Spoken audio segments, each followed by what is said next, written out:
Biiroon hojii fi ogummaa magaalaa Finfinnee gama raawwii hojii ji'oottan ja'an darbanii taasiseen hojii dhabdoota 150,000 carraa hojii uumuuf karoorfame keessaa namoota 142,042 ta'aniif carraan hojii uumamuu sadarkaa kaantibaa itti aanaatti hoogganaan biiroo hojii fi ogummaa magaalaa Finfinnee obbo Xiraatuu Bayyanee beeksan. ስራ ዕድል ፈጠራን በተመለከተ በሪፖርታችን በግልጽ የተቀመጠው በግማሽ ዓመቱ 150,000 የሚሆኑ carraa hojii uumuu waliin wal qabatee haga walakkaa waggaatti namoota 150,000 carraa hojii uumuuf karoorfame keessaa dhibbeentaa 95 hojiitti hiikuun danda'ameera.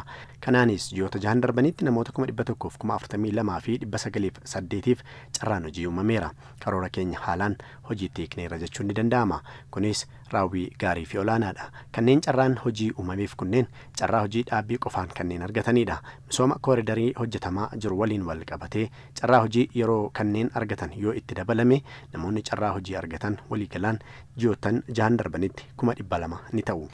Muuxannoo gaarii bara darbee mul'ate akka ka'umsaatti fudhachuun hanqinoota bara darbee mul'atan furuudhaan bara baajataa kanatti ammoo kutannoo fi cicoominaan waan hojjenneef raawwii gaarii fi olaanaa ta'e kana galmeessuu dandeenyeera jedhan obbo Xiratuun. Gama biraatiin biirichi leenjii gabaan barbaadu kennuudhaan enterpiraayizotaaf walitti hidhamisa gabaa alaa uumuu ibsuun gama kanaan hanqinni waan jiruuf ciminaanis hojjetamuu qaba jechuun dhaamanii jiru. እነዚህ ኢንተርፕራይዞች ምን አይነት ድጋፍ ይፈልጋሉ ምን አይነት የገበያ ትስስር ይፈልጋሉ በምን አይነት ቁመና ላይ ነው ያሉት የሚለውን ኢንተርፕራይዞታ hojiitti galchuun walitti hidhamiinsi gabaa akka isaaniif uumamu taasisuu keessatti hojii gaariin hojjetameera.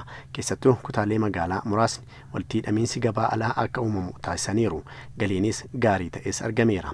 Haa ta'u malee kun ga'aa miti. Baazaarii qopheessuurra kan darbe oomisha isaanii gabaa alaatti akka dhiyeeffataniif walitti hidhamiinsi gabaa alaa ciminaan hojjetamuu qaba. Akka magaalaa Finfinneetti bobbii hojii biyya alaatiin waggaatti namoonni 300 ta'an carraa hojii biyya alaa karaa seera qabeessaan faddaalotoo gidduun galiin akka haalli mijatuuf hojjetamaa ta'uu ibsanii bara kana garuu raawwii gadaanaan galmaa'eera. Kanaaf gama kanaan xiyyeeffannoon hojjechuun barbaachisaa ta'us dhaamanii jiru. Hirmaattonni gama raawwii hojii kana irratti hirmaatan yaada kennaniin carraan hojii bara kana uumame kan adda isa taasisu carraa hojii dhaabbii ta'uu fi carraan hojii uumames ogummaan kan deeggaramee fi kan gabaan barbaadu ta'uun isaas adda isa taasisaa jedhaniiru. የዘንድሮ ስራ ዕድል ፈጠራ የተሻለ የሚያደርገው ደግሞ ሁሉም ቋሚ ስራ ዕድል እየፈጠርን ያለ ነው። carraan hojii bara kana uumame kan adda isa taasisu carraa hojii dhaabbii ta'uu isaati. Kana jechuun namni carraa hojii dhaabbii argate kun deebi'ee rakkatee ammas carraa hojii nu hin gaafatu. Inni lammaffaan leenjii kennu irratti cichoominaan hojjetaa jirra. Keessumattuu riiformiin kolleejota keessatti taasifame nuuf bu'aa guddaa fidee jira. haala mijataa gaariis nuuf uumee jira. Kanaanis deeggarsi gama kolleejotaatiin nuuf taasifamaa jiru olaanaadha. ይህ ክህሎት ትምህርት ተብሎ የገባንበትና ሌላው ደግሞ እዚህ ፊት ለፊት ምናቸው ገበያ መር ተብሎ carraa hojii ogummaan durfamuu fi kan gabaan barbaadu uumuu irratti karaa xiyyeeffannoo qabuun leenjii kennaa ciminaan hojjechaa jirra. Wanti namatti tolu carraa hojii baay'inaan uumuu caalaa nama qabatamaadhaan hojiitti galee jijjiirama ofiif maatii isaa irratti fidee horachuun danda'ameeti jira.